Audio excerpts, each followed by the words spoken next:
अस्सलाम वालेकुम। My name is Mohammad Numan Alam. आज के लेक्चर में हम स्टैटिस्टिक्स का एक बहुत ही इम्पॉर्टेंट टॉपिक स्टार्ट करने जा रहे हैं, जो कि है रिग्रेशन एनालिसिस। और आज के लेक्चर में हम रिग्रेशन का कुछ कॉन्सेप्ट पढ़ेंगे और साथ साथ हम ये देखेंगे कि कोरिलेशन और रिग्रेशंस के अंदर क्या डिफरेंस होता है। तो सबसे पहले हम इसकी कुछ हिस्ट्री पढ़ लेते हैं। Sir Francis Galton was the first to introduce the concept of regressions, meaning the dictionary definition of regression is to return or step back.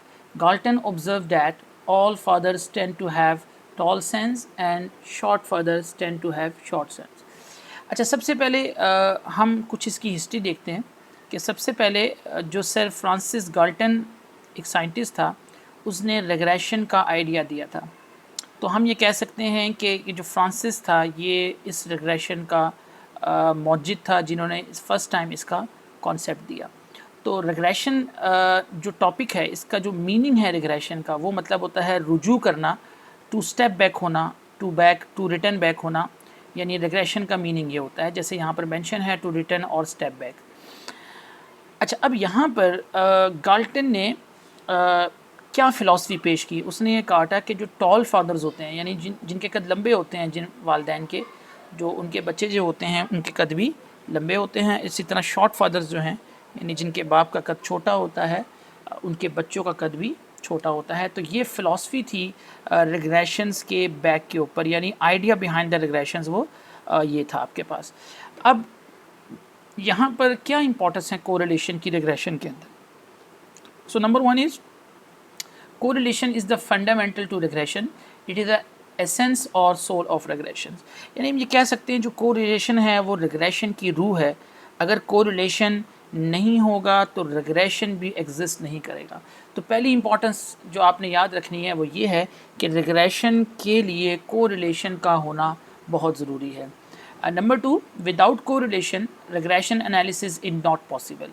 If there is no correlation between the variables, so then we can say that regression cannot be performed. अब देखें, हम ये कह रहे हैं कि अगर दो वेरिएबल्स के दरमियान रिलेशनशिप नहीं होगा तो वहाँ रिग्रेशन भी एग्जिस्ट नहीं करेगा। अगर आपको याद हो तो हमने रिग्रेशन एनालिसिस में एक बात पढ़ी थी कि अगर हमारी आर की जो वैल्यू है, यानी कोरिलेशन कोफिशिएंट की वैल्यू अगर ज़ीरो आ जाती थी तो हम ये कहते थे कि वहाँ दोनों वेरिएबल्स के दरमियान कोई रिलेशनशिप नहीं है। तो यही वो बात कर रहा है कि अगर दो वेरिएबल्स के दरमियान रिलेशनशिप नहीं होगा तो वहाँ पर रिग्रेशन भी एग्जिस्ट नहीं करेगा। राइट जी, अगर दो वेरिएबल्स के दरमियान रिलेशन होगा तो वहाँ रिग्रेशन एग्जिस्ट करेगा। तो ये इंपॉर्टेंट बात आपने याद रखनी है। And correlation is a descriptive statistics while the regression is an inferential statistics. अच्छा, अब आपने ये बात याद रखनी है कि जो कोरिलेशन है वो एक डिस्क्रिप्टिव मेथड है, यानी डिस्क्रिप्टिव स्टैटिस्टिक्स को शो करता है, जबकि रिग्रेशन जो है वो एक इन्फ्रेंशियल स्टैटिस्टिक्स को शो करता है। क्योंकि कोरिलेशन के ज़रिए हम डाटा को डिस्क्राइब करते हैं।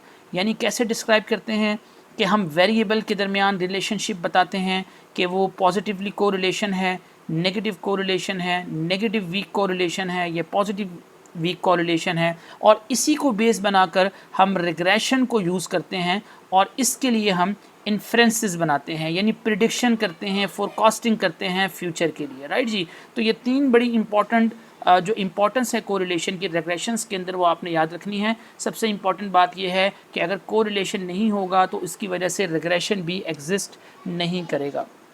अब इस बात को समझने के लिए हम यहाँ पर एक एग्जाम्पल कंसिडर कर लेते हैं। लेट्स से मैं यहाँ पर दो वेरिएबल्स यूज़ कर रहा हूँ ताकि मैं फ्यूचर की वैल्यूज़ को प्रेडिक्ट कर सकूँ। एक वेरिएबल को हम x का नाम दे रहे हैं जिसको हम कह रहे हैं नंबर ऑफ़ स्टडी आवर्स, और एक वेरिएबल को हम y का नाम दे रहे हैं कि वो क्या है हमारे पास ऑब्टेन मार्क्स। तो हम दो वेरिएबल्स यहाँ पर कंसिडर कर लेते हैं और एक डाटा मैंने ले लिया है। ये डाटा क्या रिप्रेजेंट कर रहा है कि अगर लेट्स से मैं 4 घंटे स्टडी करूँगा तो मेरे कितने मार्क्स आएंगे, 58 मार्क्स आएंगे।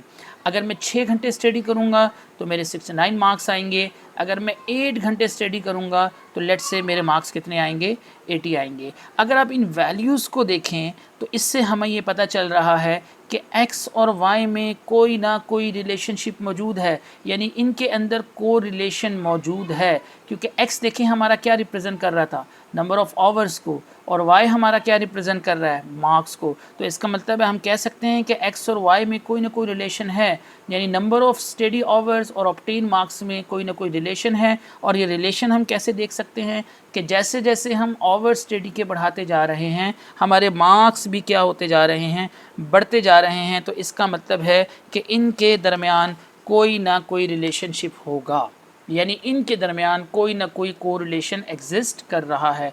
मगर अब now there is a relationship between the number of study hours and obtain marks, यही मैंने ऑब्जर्वेशन आपको बताई है।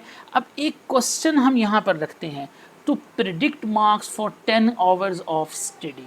अगर मैं आपसे ये पूछूं कि अगर मैं 10 घंटे स्टडी करूँगा तो मेरे कितने मार्क्स आएंगे।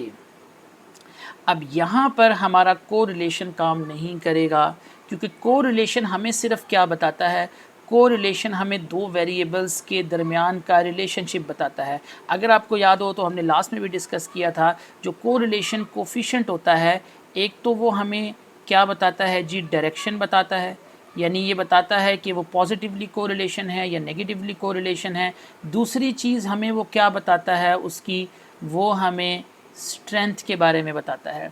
अब लाजमी बात है, अगर मैं आपसे ये पूछ रहा हूँ कि अगर मैं 10 घंटे स्टडी करूँगा तो मेरे मार्क्स कितने आएंगे, यानी अगर मैं 10 आवर्स स्टडी करता हूँ तो मेरे मार्क्स कितने आएंगे। अब यहाँ पर सिंगल कोरिलेशन काम नहीं करेगा, अब हमें रिग्रेशन की तरफ जाना पड़ेगा, क्योंकि हमें फ्यूचर की वैल्यू को प्रिडिक्ट करना है और फ्यूचर की वैल्यू को कोरिलेशन प्रिडिक्ट नहीं करता है। इसलिए हम कहते हैं रिग्रेशन जो है वो इन्फ्रेंशियल स्टैटिस्टिक्स है और जो कोरिलेशन है वो क्या है, वो डिस्क्रिप्टिव स्टैटिस्टिक्स है। तो correlation alone can not predict the future values, regression analysis helps in predicting future outcomes. तो देखिए यहाँ पर क्या हुआ कि जैसे ही एक नॉन वेरिएबल हमारे पास था और उसकी मदद से हम एक अननोन वेरिएबल्स को फाइंड आउट करने की कोशिश कर रहे हैं।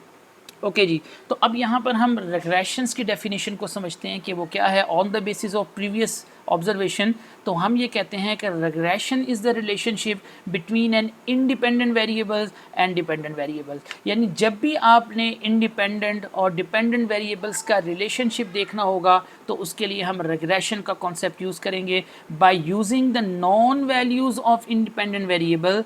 यानी हमें इंडिपेंडेंट वेरिएबल की कोई वैल्यू नॉन होगी तो उसकी हेल्प से हम क्या करेंगे, रिग्रेशंस हमें क्या अलाउ करेगा कि हम प्रिडिक्ट करेंगे, फोरकास्ट करेंगे किस वैल्यू को, डिपेंडेंट वेरिएबल की वैल्यू को। जैसे पीछे मैंने आपको बताया था कि x की वैल्यू अगर मेरे पास 10 आवर्स है तो y की वैल्यू कितनी होगी, इस वैल्यू को हमने एस्टिमेट करना है, फोरकास्ट करना है, हमने प्रिडिक्ट करना है, जबकि हमें एक इंडिपेंडेंट वेरिएबल्स की वैल्यू गिवन है। अच्छा, ये बात भी याद रखनी है कि इंडिपेंडेंट और डिपेंडेंट वेरिएबल क्या होता है, हम इसको बहुत सारे तरीके से डिफ़ाइन कर सकते हैं। नॉर्मली मैं ये बताता हूँ कि डिपेंडेंट वेरिएबल वो होगा जिसको हमने फाइंड करना है, टू फाइंड, जिसको हम फाइंड करेंगे वो हमारा डिपेंडेंट होता है, और जो भी हमारा गिवन होता है वो हमारा इंडिपेंडेंट वेरिएबल होता है। अब इस केस में x इज इक्वल टू 10 मेरा इंडिपेंडेंट है क्योंकि ये वैल्यू गिवन है, और हम फाइंड करने जा रहे हैं किसको, डिपेंडेंट यानी y वैल्यू को, तो वो हमारा क्या बन जाएगा, डिपेंडेंट वेरिएबल बन जाएगा। ठीक है जी। अच्छा, अब ऑब्जेक्टिव क्या होते हैं रिग्रेशंस के। अब आपको समझ आ गया कि रिग्रेशन बेसिकली एक रिलेशनशिप बताएगा इंडिपेंडेंट और डिपेंडेंट वेरिएबल के लिए, और हमें एक इंडिपेंडेंट वेरिएबल की वैल्यू नॉन होगी जिसकी हेल्प से हम डिपेंडेंट वेरिएबल्स को एस्टिमेट करेंगे, प्रिडिक्ट करेंगे, ठीक है जी, या फोरकास्ट करेंगे। अब इसका ऑब्जेक्टिव क्या है, the main objective of regression is use the relationship between the variables to predict estimation and forecasting. Based on this relationship we can make informed prediction and estimation about the future values. अब देखें, अगर आपसे पूछेगा कि यार regressions के objectives क्या होते हैं, तो आप ये कह देंगे कि प्रिडिक्शन करना, एस्टिमेशन करना, फोरकास्टिंग करना। अब इसको मैं एक एग्जांपल के ज़रिए समझाने की कोशिश करता हूँ। लेट्स से इसका मतलब क्या है, जैसे हम ये कहते हैं कि हम कोई डाटा कलेक्ट करते हैं किस किस का, एक टेम्परेचर का डाटा कलेक्ट कर लेते हैं, और एक हम ये कहते हैं जी कि लेट्स से मैं एक डाटा कलेक्ट कर लेता हूँ आइसक्रीम सेल्स का, ठीक है जी, कि आइसक्रीम जो सेल हो रही हैं। अब देखें होगा क्या, अगर मैंने ये 2 डाटा कलेक्ट किए हैं तो हमने सबसे पहले ये 2 वेरिएबल्स हम इसको ट्रीट कर लेते हैं। लेट्स से मैं इसको कह देता हूँ ये x है और इसको मैं कह देता हूँ ये y है। तो अब हम क्या करेंगे, हम इन दोनों वेरिएबल्स का एक रिलेशनशिप बनाएंगे, यानी इसको एनालाइज करेंगे यूजिंग रिग्रेशन टेक्निक। तो हमें यहाँ पर एक रिलेशनशिप चाहिए होगा, तो उसके लिए हम क्या करेंगे, हम इसका एक मॉडल क्रिएट करेंगे, मैथमेटिकल मॉडल, ठीक है जी, एक मैथमेटिकल इक्वेशन बनाते हैं। अभी फॉर एग्जांपल मैं कहता हूँ ये मैथमेटिकल इक्वेशन कुछ इस तरह की होगी, y = mx + c like a straight line, मैंने इसको एज्यूम किया है, ठीक है जी।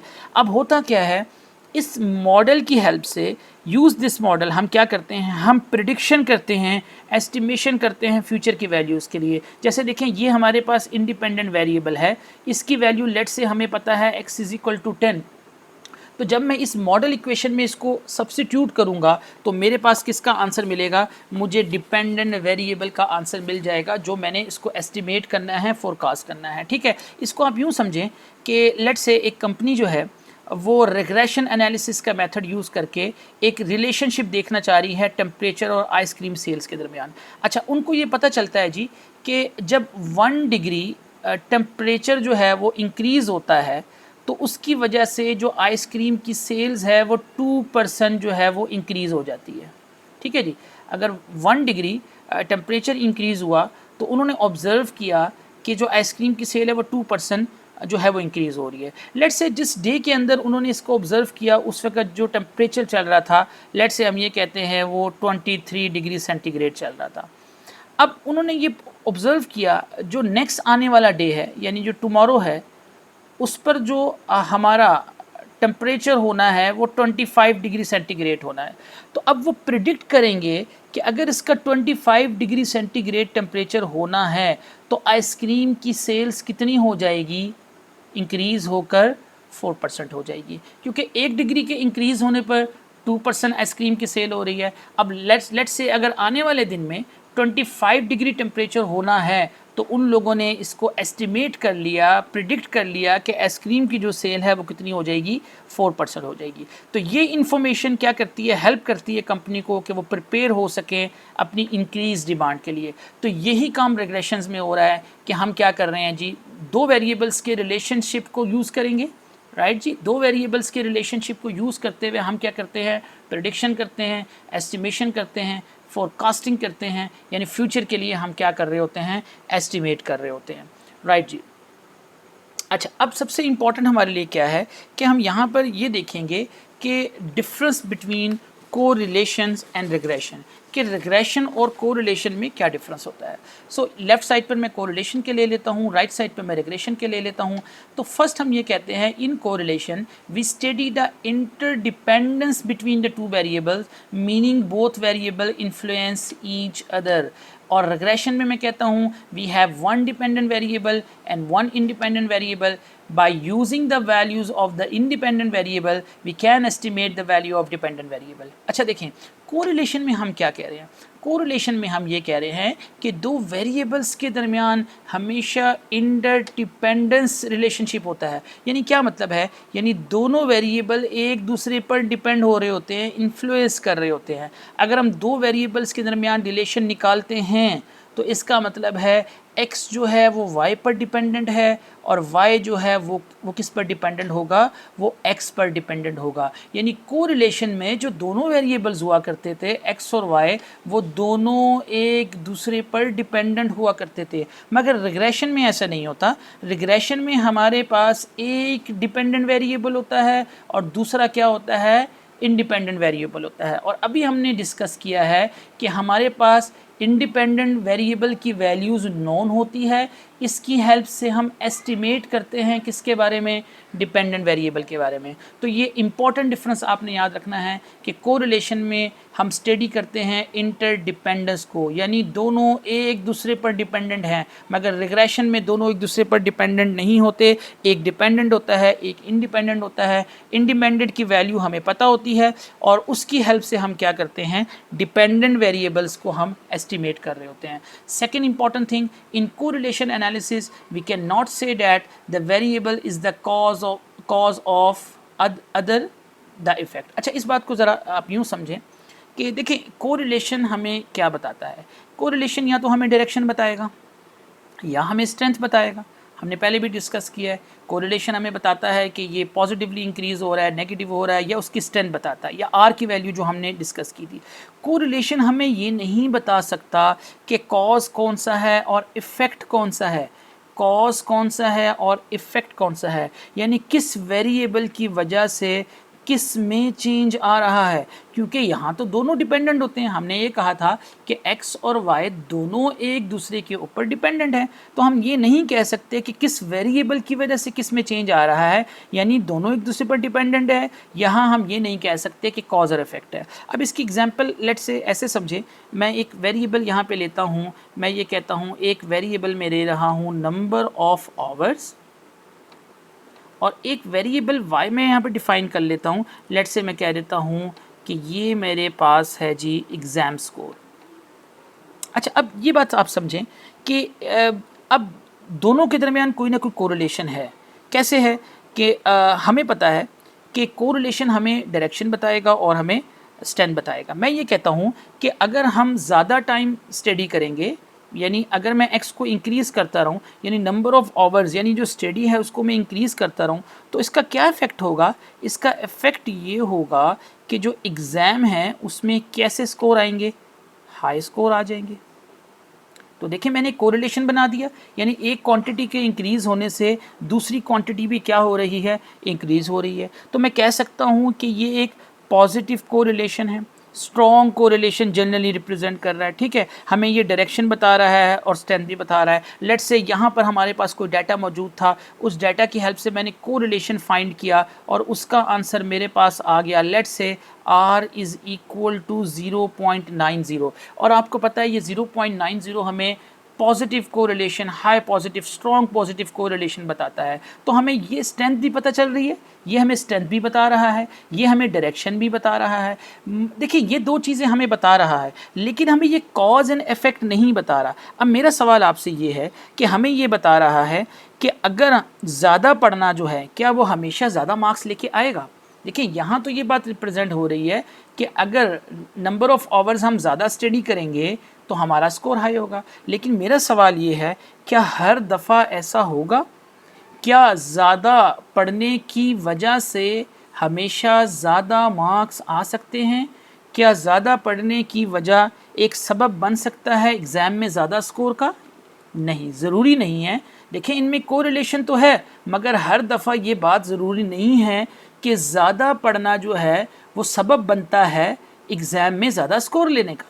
ऐसा बिल्कुल नहीं है। क्यों नहीं है? कि देखिए हो सकता है कि जो स्टूडेंट ज़्यादा पढ़ाई कर रहा हो, तो हो सकता है उसके पास जो स्टडी मटेरियल हो वो अच्छा ना हो, वो अच्छा स्टडी मटेरियल ना पढ़ रहा हो, या उसके पास इंडिविजुअल एबिलिटीज़ इतनी ज़्यादा ना हो, या वो किसी ट्यूटर की हेल्प ना ले रहा हो, तो इसकी वजह से हो सकता है कि उसके एग्ज़ाम में मार्क्स अच्छे ना आए। तो देखिए यहाँ क्या बात रिप्रेजेंट कर रही है कि दो वेरिएबल्स के दरमियान कोरिलेशन तो है। वो कोरिलेशन क्या है कि एक क्वांटिटी इंक्रीज़ करने से दूसरी क्वांटिटी भी इंक्रीज़ हो रही है। नंबर ऑफ़ आवर्स ज़्यादा करने से एग्ज़ाम में मार्क्स ज़्यादा आ सकते हैं, बिल्कुल है, मगर हर दफ़ा ऐसा नहीं होगा, ये इसका सबब नहीं बन सकता। तो तभी हम कहते हैं कि इसके अंदर कॉज एंड इफ़ेक्ट नहीं होता है। कोरिलेशन में हम कोरिलेशन फाइंड तो कर लेते हैं, मगर उसके अंदर कॉज एंड इफ़ेक्ट का कॉन्सेप्ट हमारे पास नहीं होता है। जबकि इसके corresponding regression analysis it is possible to study cause and effect relationship. क्या मतलब है? मगर रिग्रेशन में कॉज एंड इफेक्ट होता है। क्यों होता है? देखिए अगर हमें x की कोई पर्टिकुलर वैल्यू जो है गिवन थी, लेट्स से लास्ट टाइम, तो उसके लिए अगर हमने y की कोई पर्टिकुलर वैल्यू निकालनी है तो y के लिए x जो है वो कॉज बन जाएगा उसका, राइट, और y उसके लिए क्या होगा, उसका इफेक्ट हो जाएगा। तो आपने याद रखना है कि रिग्रेशन के अंदर कॉज एंड इफ़ेक्ट होता है, जबकि कोरिलेशन में कॉज एंड इफ़ेक्ट नहीं होता है। एंड देन वो कहता है in correlation analysis both r x y and r y x इसको होना चाहिए, r y x are symmetric यानी क्या मतलब है, वो ये कह रहा है कि जी अगर आप R x Y coefficient of correlation, अगर आपको याद होगा एक्स ऑन वाई अगर हम निकालें या कोरिलेशन वाई ऑन एक्स निकालें, वो कहता है ये सेम होगा। ये क्यों सेम होगा? अगर आपको याद हो तो हमने एक फार्मूला पढ़ा था कि R is equal to covariance of X and Y over sigma X into sigma Y. तो मैं कह सकता हूँ ये आर एक्स ऑन वाई है, ठीक है ना, यानी एक्स का वाई के ऊपर इफेक्ट। अगर मैं ये फार्मूला लगाऊं आर वाई एक्स, तो क्या डिफरेंस हो जाएगा? सिर्फ डिफरेंस ये हो जाएगा कि ये आपके पास बन जाएगा कोवेरियंस ऑफ वाई एक्स और नीचे आ जाएगा सिग्मा वाई सिग्मा एक्स। तो देखिए दोनों चीज़ें सेम ही हैं, दोनों में कोई फ़र्क नहीं है। तो याद रखिएगा कोरिलेशन के अंदर ये सिमेट्री होते हैं, यानी ये दोनों क्या होंगे हमारे पास सेम होंगे, ये आर वाई एक्स है। बट लेकिन रिग्रेशंस के अंदर ऐसा नहीं होगा जी। रिग्रेशन में क्या होता है? रिग्रेशन के अंदर आपका बी एक्स वाई और बी एक्स वाई दोनों नॉन सिमेट्रिक होते हैं। ये बी एक्स वाई क्या है? ये कोफिशिएंट ऑफ रिग्रेशन है, ठीक है, और बी वाई एक्स पी, तो हम इसको बाद में डिस्कस करेंगे ये क्या चीज़ होती है। यानी दोनों की वैल्यू ये सिमेट्रिक होना ज़रूरी नहीं है, राइट जी। एंड लास्ट थिंग इसमें there may be nonsense correlation which has no practical relevance such as increase in income and increase in weight. देखें कोरिलेशन में क्या होता है, लेट्स से मैं आपसे कहता हूँ कि मैं एक वेरिएबल यहाँ पे ले लेता हूँ इंक्रीज इन इनकम और एक वेरिएबल में ले लेता हूँ इंक्रीज इन वेट। अब देखें ये एक नॉनसेंस ही बात है। अगर मैं आपसे कहूँ जी कि एक कॉलम में आप एक्स ले रहे हैं जिसमें इंक्रीज़ इन इनकम है और दूसरे में वाई ले रहे हैं जिसमें इंक्रीज़ इन वेट है, अगर मैं ये आपसे ये कहूँ कि इनकम बढ़ने की वजह से क्या वेट बढ़ेगा या कम होगा, तो इन दोनों वेरिएबल्स में कोई रिलेशन नहीं है। लेकिन हम इसको कैलकुलेट तो कर सकते हैं, नॉर्मली हम मैथमेटिकली इसका कोरिलेशन कोफिशिएंट निकाल लेते हैं, मगर प्रैक्टिकली ये एक नॉनसेंस सी बात है कि कोरिलेशन में ऐसी एग्जांपल बड़ी अजीब सी है कि सैलरी का इंक्रीज़ होना या इनकम का इंक्रीज़ होने की वजह से वेट बढ़ रहा है, ये बड़ी अजीब सी बात है। तो होता क्या है, कोरिलेशन एक नॉनसेंस बिहेवियर रखता है, यानी कभी कभार ऐसा भी होता है कि इनके दरमियान वेरिएबल्स के दरमियान कोई रिलेशनशिप नहीं होता, मगर फिर भी हम उसका आर कैलकुलेट कर रहे होते हैं। जबकि रिग्रेशन में ऐसा नहीं होता, रिग्रेशन में नॉनसेंस नहीं होता, एक वेरिएबल दूसरे पर डिपेंडेंट होता है, तो उसके अंदर इस तरह की वर्किंग एग्जिस्ट नहीं कर रही होती। Thank you very much for watching this video. Next time इंशाल्लाह हम इसके कुछ रिलेटेड क्वेश्चन ज़रूर सॉल्व करेंगे।